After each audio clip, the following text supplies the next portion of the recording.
ሰላም ጤና ይስጥልኝ ውድ የማህበራዊ ሚዲያ ተከታዮቻችን፣ ይህ በገቢዎች ሚኒስቴር ምዕራብ አዲስ አበባ አነስተኛ ግብር ከፋዮች ቅርንጫፍ ጽሕፈት ቤት በታክስ ከፋዮች ትምህርትና መረጃ አቅርቦት ስራ ሂደት የተዘጋጀ የሚቀርብላችሁ የታክስ ነክ ጉዳዮችን ማብራሪያ የምሰጥበት ቻናላችን ነው።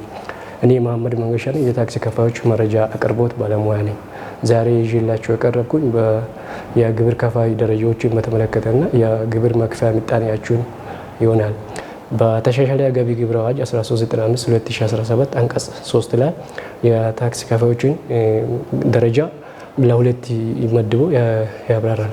ደረጃ ሀልተሃ እና ደረጃ ለ ተብሎ ለሁለት ይከፈላሉ። ደረጃ ሀልተሃ ማለት ድርጅትን ጨምሮ ጠቅላላ ዓመታዊ ገቢያችሁ ከ2 ሚሊዮን በላይ 2 ሚሊዮን እና ከ2 ሚሊዮን በላይ የሆኑ ማንኛውም ግለሰቦችና ግብር ከፋዮች ይሆናሉ። ደረጃ ለ ማለት ድርጅትን ሳይጨምር ከ2 ሚሊዮን በታች ዓመታዊ ገቢያችሁ የሆነ ግብር ከፋዮች ደረጃ ለ ተብሎ ይመደባሉ።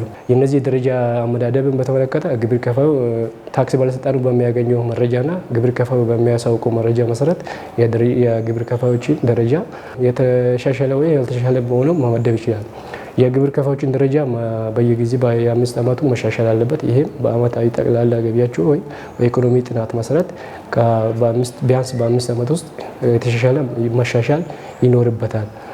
የደረጃ ሀልተሃ ምጣኔ በተመለከተ ድርጅት እንደሚታወቀው በ30% ዓመታዊ ገቢያቸው ህጋዊ ወጪዎችን በመቀነስ ባገኘው ገቢ ላይ 30% የሚከፍል ይሆናል።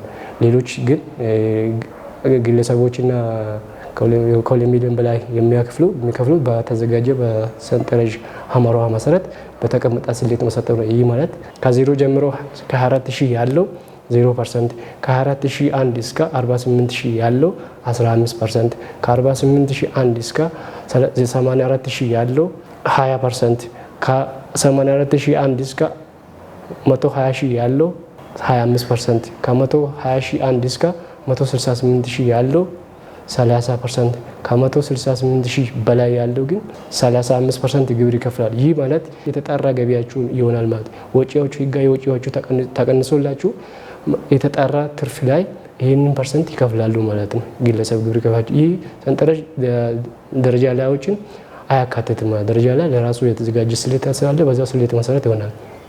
እነዚህ የግብር ከፋዮች ደረጃ የሚመደበው ግብር ከፋዩ በሚያቀርበው በመረጃ ወይ ታክስ በሚያሳውቀው የሚያገኘው መረጃ ወይ ሌሎች መረጃው ላይ ታክስ ባለስልጣኑ የታክስ ከፋዮችን ደረጃ የተለወጠ ወይም ያልተለወጠ መሆኑን በየአመቱ ያሳውቃል ማለት። ሌላ የታክስ ደረጃዎቹ ሀላ ተብሎ ከተመደበ በኋላ በሚቀርበው በኢኮኖሚ ጥናት መሰረት በየ5 ዓመት ቢያንስ በ5 ዓመት ውስጥ መሻሻል ይኖርበታል ማለት። ሌላ ደረጃ ላይ አሁን ስንመለከት ደረጃ ላይ የምታውቀው ከድርጅት ሳይጨምር ከ2 ሚሊዮን በታች ገቢ ያላቸው ግብር ከፋዮች ጠቅላላ ሽያጫችሁ ላይ በአዲሱ ገቢ ግብር አዋጅ አንቀጽ 50 ላይ የተደነገገ አለ። በዛ ስሌት መሰረት ይከፍላሉ ማለት። ይህ ማለት ከ0 እስከ 100,000 ያለው 2%፣ ከ100,000 እስከ 500,000 ያለው 3%፣ ከ500,000 እስከ 1 ሚሊዮን ያለው 5%፣ ከ1 ሚሊዮን እስከ 1,500,000 ያለው 7%፣ ከ1 ሚሊዮን 500,000 እስከ 2 ሚሊዮን ያለው 9% ይከፍላሉ ማለት ነው።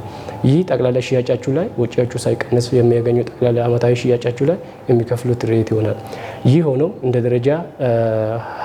ደረጃ ሀልተሃ ሂሳብ መዝገብ መያዝ ያለባቸው የደረጃ ላይ ግብር ከፋዮች ያሉ እነሱም የሙያ አገልግሎት የሚሰጡት በሂሳብ አያያዝ ላይ የተሰማሩ አርኪቴክቸር ላይ የተሰማሩና ለአማካሪዎች፣ ለግንባታ ስራ አቋራጭ ኢንቨስትመንት ባለሙያዎች እና ኢኮኖሚ ባለሙያዎች ላይ የተሰማሩ የጤና ባለሙያዎች፣ የህግ ባለሙያዎች የሆኑ እነዚህ ሂሳብ መዝገባችሁን ይዞ ጠቅላላ ዓመታዊ ሽያጫችሁን ላይ ሳይሆን ባገኙት ገቢ ላይ የተጣራ ገቢያችሁ ላይ በሰንጠረዥ ሐመሯ መሰረት ግብራችሁን በተቀመጠ ከ15% እስከ 35% በተቀመጠ መሰረት ገቢያችሁን አሳውቀው ግብራችሁን በአግባቡ መክፈል ይጠበቅባችኋል።